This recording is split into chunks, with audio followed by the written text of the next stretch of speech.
হ্যাঁ এভরিওয়ান, আসসালামু আলাইকুম। চলুন আজকে আমরা একটা সেলস অ্যাড ক্যাম্পেইন রান করি। Facebook sales ad campaign run করতে হলে আপনাকে প্রথমে ক্লায়েন্টের কাছ থেকে অ্যাডমিন অথবা ম্যানেজার অ্যাক্সেস নিতে হবে। তারপরে আপনার ক্লায়েন্টের যদি ওয়েবসাইট থাকে তাহলে আপনাকে ক্লায়েন্টের ওয়েবসাইটে অ্যাক্সেস নিতে হবে, কারণ ওয়েবসাইটে আপনাকে পিক্সেল সেটআপ করতে হবে। ক্লায়েন্টের কত টাকা বাজেট আছে এটা ক্লায়েন্টের কাছ থেকে আপনি আপনার মতো জেনে নেবেন যে সে কত টাকা বাজেট দিয়ে সে অ্যাড রান করবে।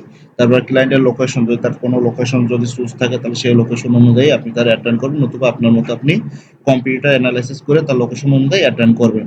তারপর ক্লায়েন্ট যদি আপনার তার পেজে যদি কোনো পোস্ট করে থাকে তাহলে তার কাছে পোস্টের লিঙ্ক নেবেন, অথবা ইমেজ আর ভিডিও, সে কোনো ইমেজ অথবা ভিডিওতে যদি অ্যাড রান করে সেগুলো আপনি আপনি সংগ্রহ করবেন, করে আপনি অ্যাড রান করার জন্য আপনি অ্যাড ম্যানেজারে যাবেন। আমি আমার অ্যাড ম্যানেজারে যাই, যেহেতু আমি 5টা বিষয় আমার ক্লায়েন্টের কাছ থেকে নিয়ে আসছে। 5টা বিষয় না 4টা বিষয় ক্লায়েন্টের ওয়েবসাইট নেই, আমি তার জন্য তার মেসেঞ্জারে আমি অ্যাড রান করব। আমি আমার অ্যাড ম্যানেজারে যাই, অ্যাড ম্যানেজার থেকে আমি অ্যাড ম্যানেজার থেকে ক্রিয়েটিভ থেকে সেলস অ্যাট ক্যাম্পেইনে যাই। একটু নেটে হয়তো প্রবলেম করছে।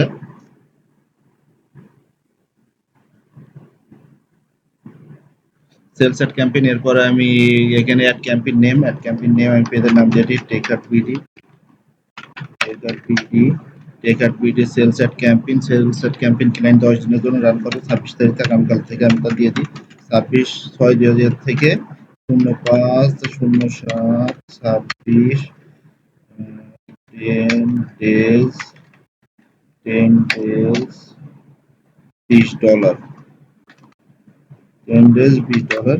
ক্লায়েন্টে আমি এই যে টাইটেলটা দিলাম, আপনি আপনার মতো করে টাইটেল দিবেন। আমি টাইটেলটা দিলাম কারণ আমার তো অনেক অ্যাড অন করতে হয়, সেক্ষেত্রে আমি সহজেই বুঝতে পারবো যে আমি কোন পেজের জন্য অ্যাড অন করছি, কত দিনের জন্য এবং কত তারিখের জন্য। যদি ক্লায়েন্ট আমার কাছে জিজ্ঞেস করে যে 26 তারিখে সে অ্যাড অন করছে, কয় দিনের জন্য অ্যাড অন করছে, কত বাজেট, তাহলে আমি এটা টাইটেল দেখলে আমি সহজে ক্লায়েন্টকে বুঝাই দিতে পারবো। তারপরে আমি একটু নিচে যাই, নিচে যেয়ে আমি ফার্স্ট পেজে কোনো কাজ করবো না, এখানে একটু কাজ করবো অ্যাড সেটে বাজেটে আমি সেকেন্ড পেজে কাজ করবো, এই জন্য আমি অ্যাড সেট বাজেট এটা আমি সিলেক্ট করে দিলাম যে নেক্সট পেজে যে অ্যাড সেট নাম, একই পেজে যদি আপনি একাধিক অ্যাড রান করেন তাহলে একটা অ্যাড সেট দিয়ে সবচেয়ে ভালো, তাহলে আপনি সহজেই বুঝতে পারবেন। সেক্ষেত্রে আমি টেকার বিটি দিয়ে দিই টেকার বিটি টেকার বিটি অ্যাড সেট।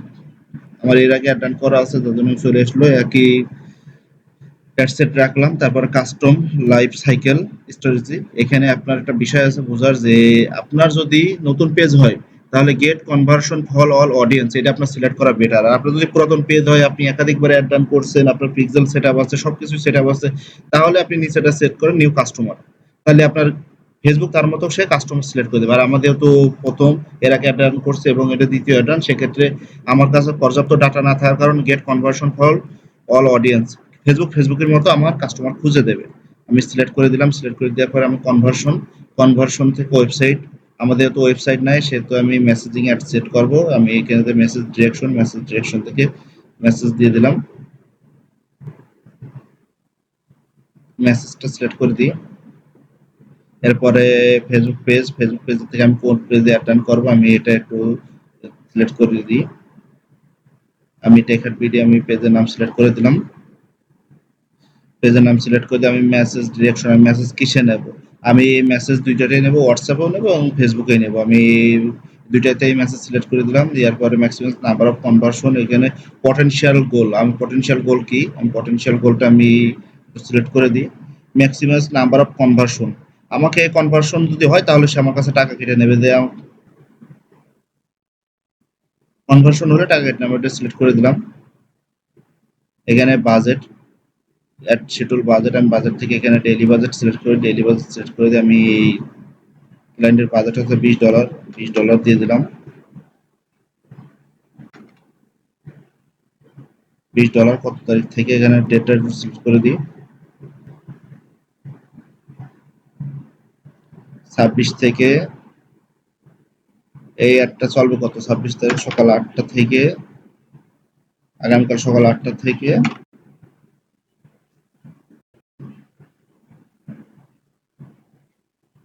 অ্যাডটা আমি চালাবো হচ্ছে 5 তারিখ পর্যন্ত, 5/7/আগস্টের 5 তারিখ পর্যন্ত চালাবো।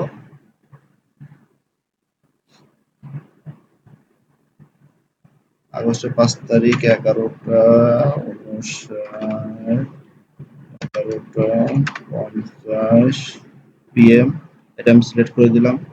সিলেক্ট করে দিয়ে লাইফ টাইম বাজেট সিলেক্ট করলাম। এরপরে আমি আসি বাজেটিং, তারপরে অডিয়েন্স। অডিয়েন্স আপনাকে এখানে সিলেক্ট করে দিতে হবে।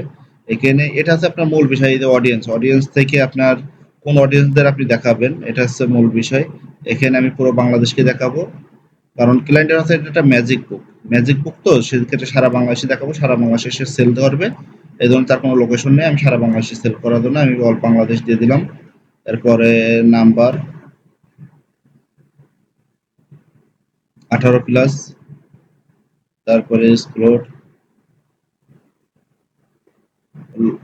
ভাষা, ল্যাঙ্গুয়েজ হচ্ছে বাংলা অ্যান্ড ইংলিশ।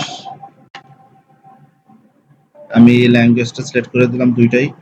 এই ল্যাঙ্গুয়েজের বিষয়টা কেমন, যে আপনার ল্যাঙ্গুয়েজটা কেমন ভাবে ফেসবুক ডিরেকশন করে, আপনারা যে ওই যে ল্যাঙ্গুয়েজ যেটা সিলেক্ট করেন ফেসবুকে, যে অনেকে বাংলা ইংলিশ দুইটাই দেয়, অনেকে হিন্দি দেয়, সেই ক্ষেত্রে ফেসবুক কিন্তু ওই ল্যাঙ্গুয়েজের উপর সিলেক্ট করে ফেসবুক কিন্তু সেই কাস্টমারদেরকে দেখায়, সেই ফেসবুক পেজগুলোতে, সে ফেসবুক আইডি গুলোতে সে তার অ্যাড কিন্তু দেখায়।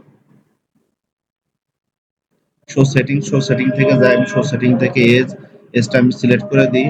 তো 18 থেকে 45 আমি এজ সিলেক্ট করে দিলাম। এখানে অল জেন্ডার দিয়ে দিলাম। এখানে ডিটেল টার্গেটিং এটা হচ্ছে আপনার অনেক গুরুত্বপূর্ণ বিষয়, যে ডিটেল টার্গেটিং আপনি কাদেরকে টার্গেট করতে চান। এখন অ্যান্ড্রয়েড অনুযায়ী আপনাকে 5-7টার উপরে কিওয়ার্ড দেওয়ার কোনো প্রয়োজন নেই, কারণ ফেসবুকের এআই তাদের মতো কিন্তু তারা সিলেক্ট করে নিয়ে নেবে। সেক্ষেত্রে আপনি আপনার মতো কিওয়ার্ড দিয়ে দেবেন। আমি এখানে কিছু দেখালাম না, আমি এটা পরবর্তী আমি আমার মতো 2-3টা দিয়ে দিই। প্যারেন্টস,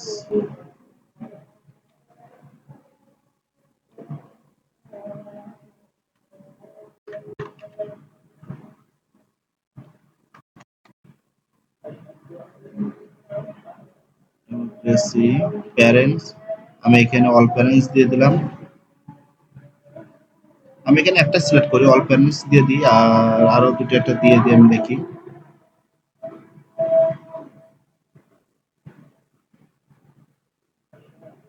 বিঙ্গের শপার যারা শপ করতে, যারা এখনো শপ করেনি, যারা শপ করবে বিঙ্গের শপার, যারা অনলাইনে শপ করে, তাদেরকে আমি সিলেক্ট করে দিলাম। আমি দুইটা কিওয়ার্ড সিলেক্ট করে দিই, আপাতত আর দিতেছি না। তারপরে আমি একটু নিচে যাই, নিচে যে এখানে প্লেসমেন্ট, একটু নিচে যাই। প্ল্যাটফর্মে আমি কোন প্ল্যাটফর্মে আমি অ্যাড করতে চাচ্ছি, আমি মূলত চাচ্ছি ফেসবুকেই অ্যাডটা থাকুক, মেসেঞ্জারে থাকা দরকার নেই, শুধু ফেসবুক প্ল্যাটফর্মে একটা থাকুক। শুধু ফেসবুকটা আমি সিলেক্ট করে দিলাম। যে আমি এই পেজে আর কোনো কাজ নেই, আমি এটা এখানে কোনটা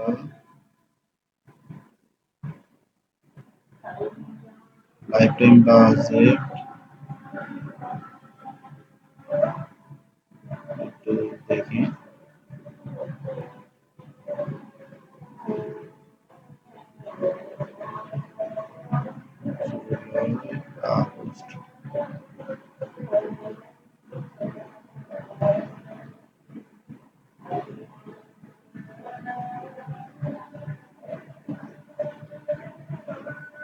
ও সরি, আমি জুন থেকে একবার আগস্ট চলে গেছে, এই জন্য আমাকে প্রবলেম দিচ্ছে, আমি ধরে দিছে, এই জন্য এইবার ঠিক হয়ে গেছে, এই যে আবার আপডেট হয়ে গেছে। আমি $20 দিয়ে প্রায় 2 মাস করে ফেলে দিছে, এই জন্য ফেসবুক আটকাই দিছে। এবার আমি নেক্সটে যাই, নেক্সটে যে আমার তৃতীয় পেজের কাজ করে অ্যাড সেলস। অ্যাড আমি এখানে কিভাবে ইয়ে করতেছি, আমি এখানে সেম নাম দিয়ে দিই, টেক বিডি।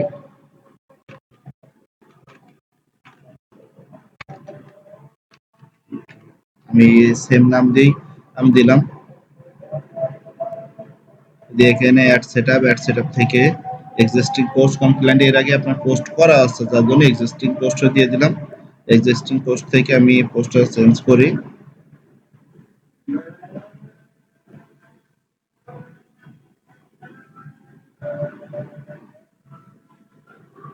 ভিডিওটা আমি শুট করছিলাম।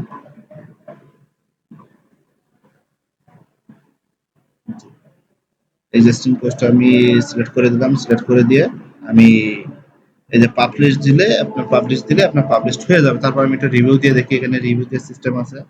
আপনারা এখানে রিভিউ দিয়ে দেখবেন যে সবকিছু আপনার ঠিকঠাক আছে নাকি। আমি একটু রিভিউ দিয়ে দেখি।